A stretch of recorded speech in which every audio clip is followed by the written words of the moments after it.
Your brain has a mirror inside it, and it is lying to you every single day. Not about your face, about what your face means. You can look fine. You can be told you look fine. And you can even believe, on your best days, that you look fine. And still, somewhere underneath all of that, a quiet verdict keeps returning. Not pretty enough. Not quite. Not compared to her, to them, to the version of yourself from 3 years ago, or the version filtered into existence by an app you did not even choose to open. Most people assume this feeling is a measurement, a fairly accurate, if painful, reading of how attractive you actually are. But that is not what is really happening. The feeling of never being pretty enough was never designed to measure your face. It was designed to measure your position. To understand why, you have to look at what your mind is actually built to track. Psychologist Leon Festinger described something called social comparison theory back in the 1950s. His argument was simple, but far-reaching. Humans do not evaluate themselves in a vacuum. When there is no objective yardstick for how you're doing, your mind manufactures one by comparing you to other people. Intelligence, income, humor, attractiveness. If it can be ranked, your brain will rank it, usually without asking your permission first. That matters here because appearance is one of the easiest things to compare. It is visible, it is constant, and in the last 2 decades, the pool of people you compare yourself to has exploded from the few dozen faces in your school, workplace, or neighborhood to an endless, algorithmically curated stream of the most photogenic moments of millions of strangers. Your comparison system was built for a village. You are now feeding it a planet. That alone would be enough to explain some of the exhaustion, but there's a second layer underneath the comparison, and it goes back much further than social media, further than magazines, further than mirrors themselves. Evolutionary psychologist David Buss has spent decades studying how mate selection shaped human psychology.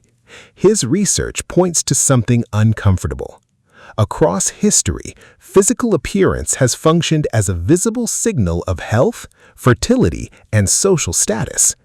In small ancestral groups, being seen as attractive was not vanity. It was tied to real outcomes, alliances, partnerships, survival for you and for any children you might have. Your nervous system still runs a version of that old software. It treats your perceived attractiveness as information about your standing in the group, not simply your appearance in isolation. That's why the feeling of never being pretty enough rarely stays contained to your face. It bleeds into how confident you feel walking into a room, how much you expect to be listened to, how safe you feel taking up space. The system is not just tracking beauty, it's tracking belonging. Here's the complication, though, and it's an important one. This ancient status monitoring system evolved to operate inside a small, stable group, where the standard of attractiveness was shared, local, and slow to change. It was never built to withstand a world of algorithmic feeds designed specifically to maximize the amount of time you spend comparing yourself to curated, filtered, sometimes surgically or digitally altered images. Modern platforms didn't invent your insecurity, but they did learn how to profit from it. Every scroll offers a fresh, effortless comparison. Every comparison quietly confirms the same old message, still not enough. And because the feedback loop is so fast and so constant, the ancient system that once checked your status a few times a week now checks it a few hundred times a day. Writer Naomi Wolf explored a version of this dynamic decades before social media existed. arguing that beauty ideals function less like innocent aesthetic preferences and more like a kind of currency, one that tends to expand its demands precisely as women gain ground in other areas of life. Her argument was mainly aimed at advertising and magazines, but the underlying pattern translates easily to a feed that profits from your attention. A standard that can never quite be reached is not a design flaw. For a system built on keeping you scrolling, it's closer to a feature. It's worth pausing on a fair complication here, because pretending appearance has zero real-world effect would be its own kind of dishonesty. Attractiveness bias is a documented phenomenon. People who are seen as conventionally attractive are sometimes treated more favorably in hiring, dating, and even courtroom outcomes. Your instinct that appearance matters socially is not paranoid. It's picking up on something real. But notice what that research actually shows, and what it doesn't. It shows that other people's snap judgments are influenced by appearance. It doesn't show that your own private, harsh, constant self-assessment is an accurate reflection of how attractive you actually are, or that it's a fair measure of your worth as a person. Those are two very different claims, and the mind tends to collapse them into one. The bias exists out there in how strangers glance at you for half a second. It doesn't justify the courtroom running in your own head 24 hours a day. This is where it becomes tempting to say that beauty standards are simply objective facts you're failing to meet. But that's not what history or anthropology shows. What counts as attractive has shifted dramatically across cultures and centuries. Fuller figures were prized in some eras and regions as signs of health and prosperity, at a time when access to food was scarce and a fuller body quietly signaled security.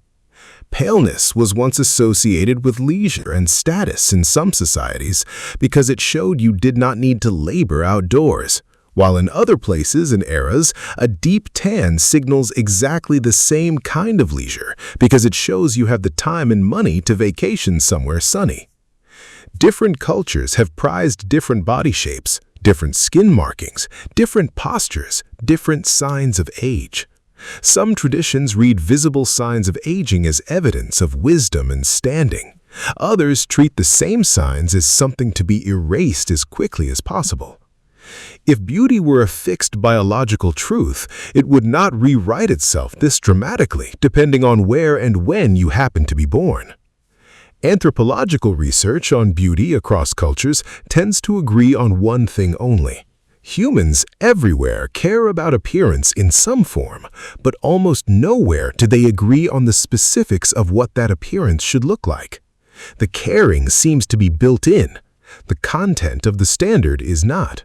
That distinction matters enormously because it means the particular checklist currently running in your head, the jawline, the skin, the body shape you've been taught to chase, is not a universal law of human beauty. It is a local dialect. What this tells you is not that beauty is meaningless. It tells you that the specific standard you are measuring yourself against right now is not eternal. It is local. It is temporary. It is, in large part, manufactured by whichever culture and platforms currently have your attention. You are not failing a universal test. You are being measured against a moving target that was built, in part, to keep you feeling like you are losing. This is also why reassurance so rarely works the way you want it to. Someone tells you look great, and for a moment it lands. Then the feeling creeps back in anyway. That is not because you are ungrateful or broken. It is because compliments address the surface question, while the deeper system underneath is asking a different one entirely. Am I safe here? Do I belong here? Am I secure in my standing? Appearance was only ever a proxy for that question, and proxies cannot fully answer the thing they were standing in for. The same is true of objective attractiveness itself. Research on social comparison consistently shows that people who are conventionally very attractive still experience appearance anxiety because the comparison system does not shut off once a certain threshold is reached. It simply narrows its focus and starts comparing against a smaller, more competitive pool. There is no finish line built into this system because it was never designed to be satisfied. It was designed to keep monitoring. Once you see the mechanism clearly, something shifts. The feeling stops looking as evidence about your face and starts looking like what it actually is. An old alarm system tuned for a world that no longer exists, reacting to a feed engineered to keep triggering it. That does not mean the feeling disappears the moment you understand it, but understanding changes what you do with it. The first shift is noticing the moment the comparison loop activates. It usually has a trigger, a photo, a mirror, a specific person, a particular app. When you catch yourself mid-comparison, you can name it plainly, even quietly in your own head. This is my status system firing, not an accurate report on my worth. Naming the mechanism creates a small gap between the feeling and your reaction to it, and that gap is where you get some choice back. The second shift is being deliberate about what you feed the comparison system. You cannot switch it off, but you can be more careful about what it's constantly measuring itself against. Curating your feed, limiting certain accounts or apps during vulnerable moments, and spending more unfiltered time around real people in ordinary lighting all reduce the volume of unrealistic comparisons your mind is processing every day. This is not about pretending the images don't exist. It's about recognizing that your nervous system cannot fully distinguish between a stranger's face and a friend's face when it comes to comparison. So the sheer volume of faces you take in each day is quietly setting your baseline for what counts as normal. The third shift is building your sense of security on something other than appearance. Competence, relationships, contribution, humor, curiosity. These are markers your ancestors also used to judge belonging and status, and they tend to be more stable because they are less visually manipulable and less dependent on lighting, filters, or algorithms. Redirecting some of that self-evaluation towards these areas doesn't mean pretending appearance doesn't matter to you. It means giving your sense of worth more than one leg to stand on. None of this promises that the feeling vanishes for good. Comparison is a permanent feature of being human, not a bug you can patch out entirely. But you can change your relationship to it. You can stop treating its verdict as final. Your brain has a mirror inside it, and it is not lying about what it feels. It is lying about what that feeling proves.